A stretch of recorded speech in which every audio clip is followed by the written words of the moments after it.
Swastiastu. Assalamualaikum warahmatullahi wabarakatuh. Salam sejahtera untuk kita semua. Shalom, Namo Buddhaya. Baik, sebelumnya izinkan saya untuk memperkenalkan diri terlebih dahulu. Saya Niwayan Syamana Putri dengan 3 digit yang terakhir 050.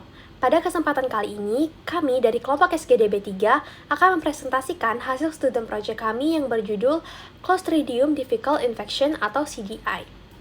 Dan terima kasih kami ucapkan kepada Dr. Laksmi Utari, spesialis mata selaku fasilitator SGDB 3, sehingga kami dapat menyelesaikan student project ini dengan tepat waktu. Dan yang terhormat, Dr. Ninyoman Sri Budayanti, spesialis mikrobiologi klinis konsultan, selaku evaluator pada student project ini.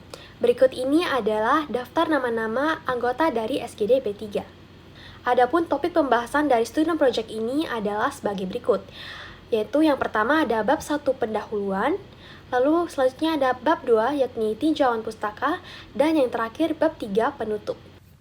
Perkenalkan, saya Nimade Aristia Saraswati dengan 3 digit NIM terakhir 072.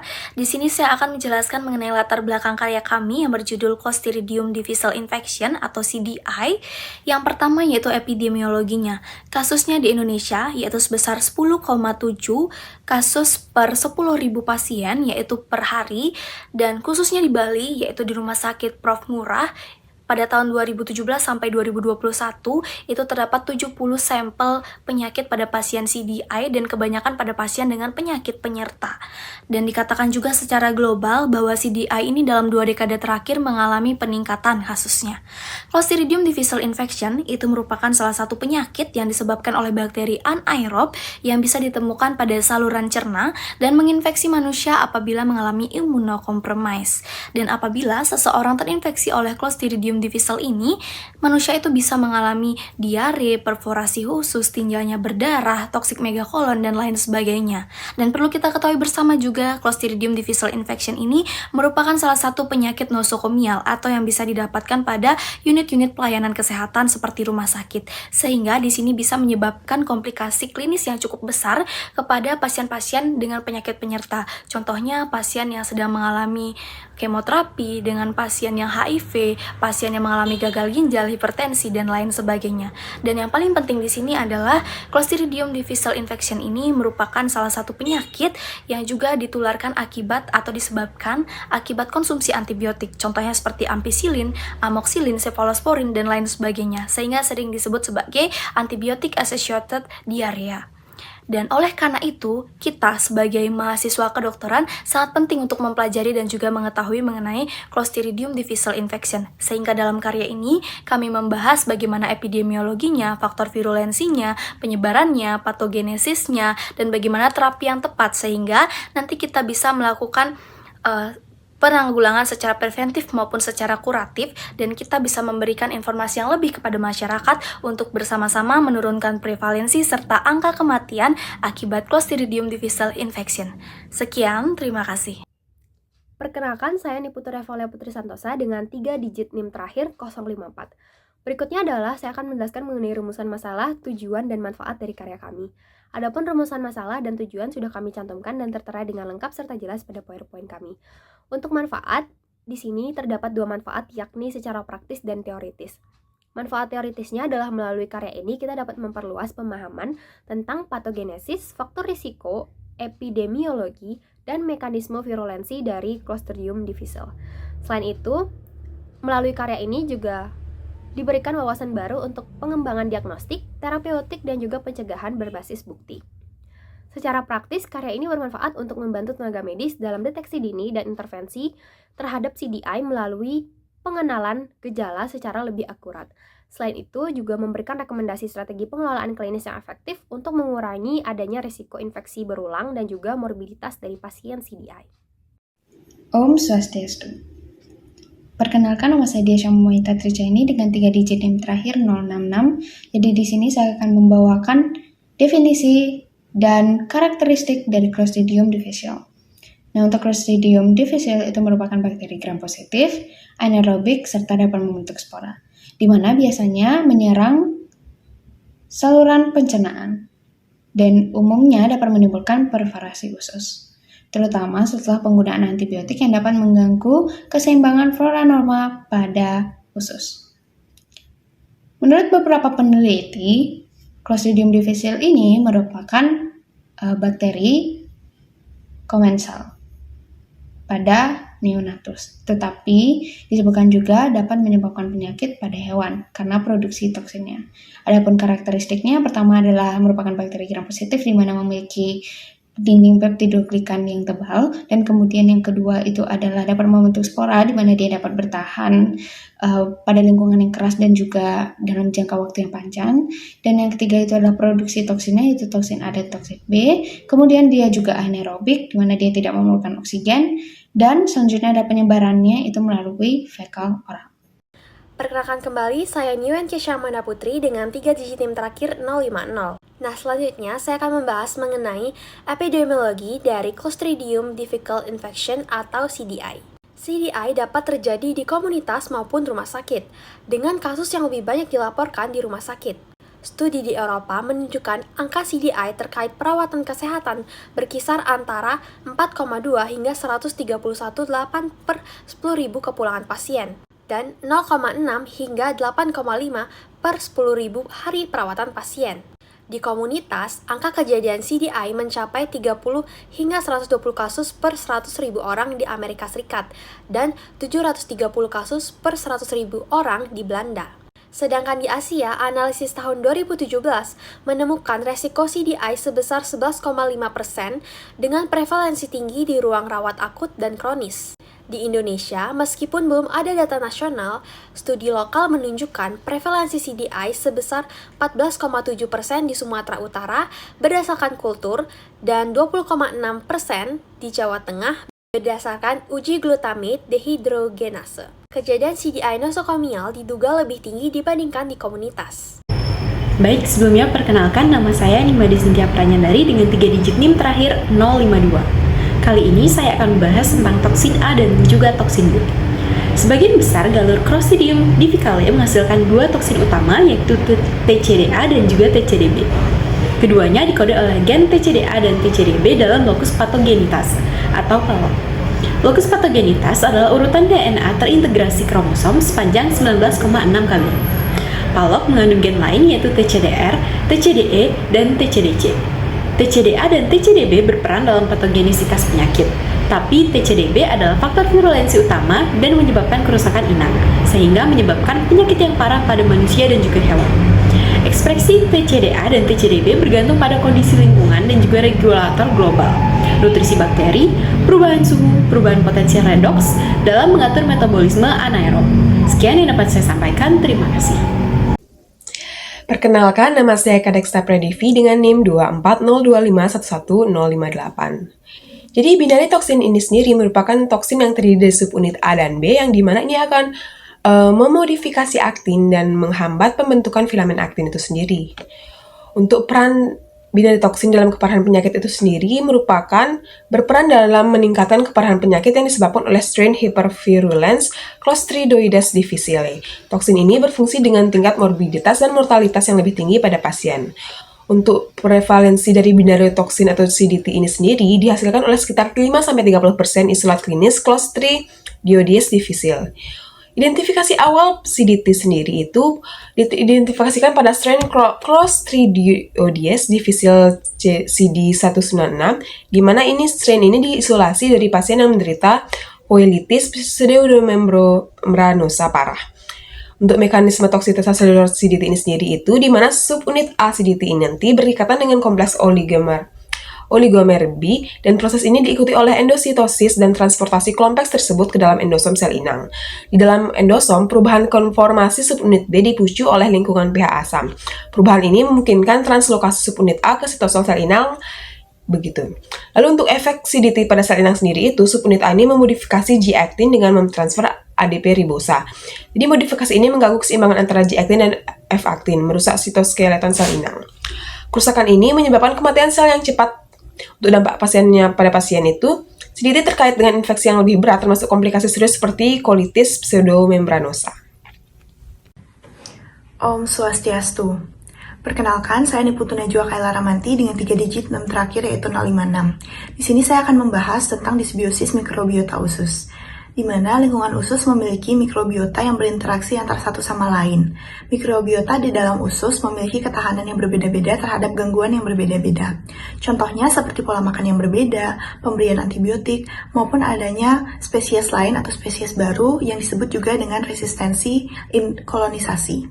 Nah, kemudian adapun faktor lain atau faktor eksternal yang menjadi penyebab adanya disbiosis mikrobiota usus, tentunya salah satunya ialah bagaimana Clostridium difficile ini yang memproduksi adanya enzim 7-dehidroksilase yang akan mengubah cyanodeoksikolat menjadi kolat dan litikolat. Nantinya kolat dan litikolat ini akan menstimulus Clostridium difficile untuk memproduksi adanya spora sehingga akan terjadi lebih banyak lagi Clostridium difficile di dalam usus itu sendiri. Dan itu merupakan salah satu mekanisme dari disbiosis mikrobiota usus, terutama pada Clostridium difficile. Sekian dari saya, terima kasih. Perkenalkan, nama saya Uzanta Ekaleo dengan 3 digit 6 terakhir 060. Saya akan membahas efek toksin Clostridium difficile pada mukosa usus. Pada infeksi Clostridium difficile, toksin A dan B merusak epitel usus, meningkatkan permeabilitas mukosa dan memicu inflamasi berat. Kerusakan ini menyebabkan diare, peradangan, dan nekrosis jaringan. Beberapa strain juga menghasilkan toksin binder CDT yang berburuk infeksi. Gejala utama seperti diare berasal dari kerusakan mukosa akibat kombinasi toksin ini, sehingga pengelolaan infeksi harus dilakukan dengan serius. Spektrum penyakit CDI. Infeksi Clostridium difficile atau CDI memiliki spektrum klinis yang luas, mulai dari asimptomatik hingga penyakit yang berpotensi fatal. CDI sering terjadi setelah penggunaan antibiotik yang mengganggu keseimbangan flora normal pada usus. Gejala ringan meliputi diare berair dan ketidaknyamanan pada perut. Sementara gejala berat mencakup kolitis pseudomembranosa yang ditandai dengan inflamasi usus besar dengan plak kekuningan, kram pada perut, demam, dan leukositosis. Pada kasus ekstrim dapat berkembang menjadi kolitis fulminan, yakni megakolon toksik, perforasi usus, hingga kematian. Resiko tinggi pada infeksi CDI mencakup lansia, pasien dengan penyakit kronis, sistem imun lemah atau imunokompromis, dan juga pasien yang dirawat dalam jangka panjang di rumah sakit. Baik, perkenalkan nama saya Gede Kamasa Pranjaga Putra dengan 3 digit terakhir yaitu 062. Selanjutnya ada faktor resiko.